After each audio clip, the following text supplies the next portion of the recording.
So yesterday, I'm working on a property that I need to get cleaned up and sold, and I had a fella come by and pick up some scrap metal, and I was helping him load a refrigerator onto his trailer, and I saw this chainsaw, and I said, "What you got there?" And he says, "I don't know, just something I picked up, and he says, "Why?" He goes, "You want it?" I said, "I don't know. It's kind of neat." And he said, "Is it worth 20 bucks to you?" And I think I dislocated my shoulder pulling my wallet out of my pocket so fast. But anyway, here's what I wound up with.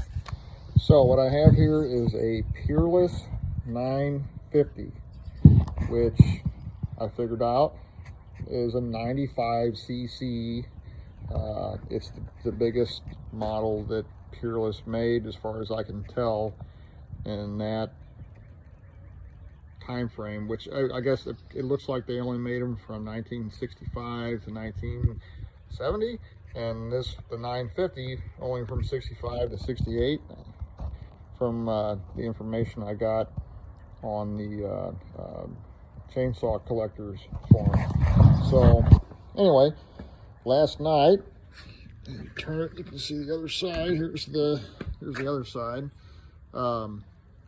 Last night I pulled, well, we tried to put some fuel in it and it wouldn't start, and then so last night I pulled it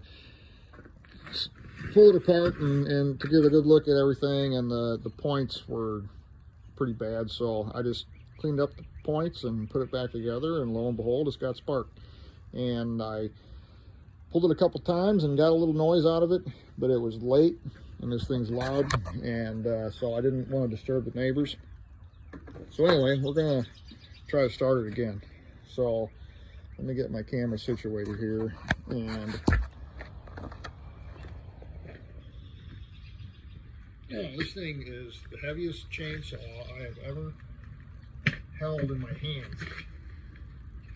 So turn the switch on, turn the choke on. Let's see.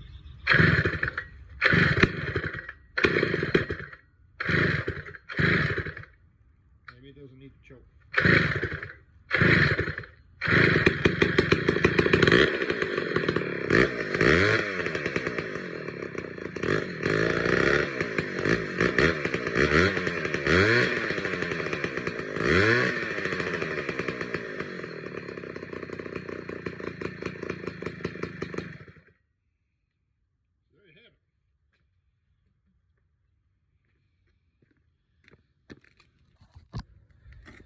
So the cool thing about this is I checked the fuel tank right away, because I figured it might be gummed up, and the fuel wasn't smelly and it wasn't gummy, but I could tell it was incredibly old.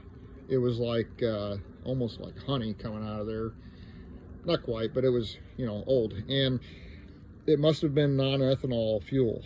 So that's how long this saw has been sitting. And all I did was swish some new fuel around in there and dump it back out.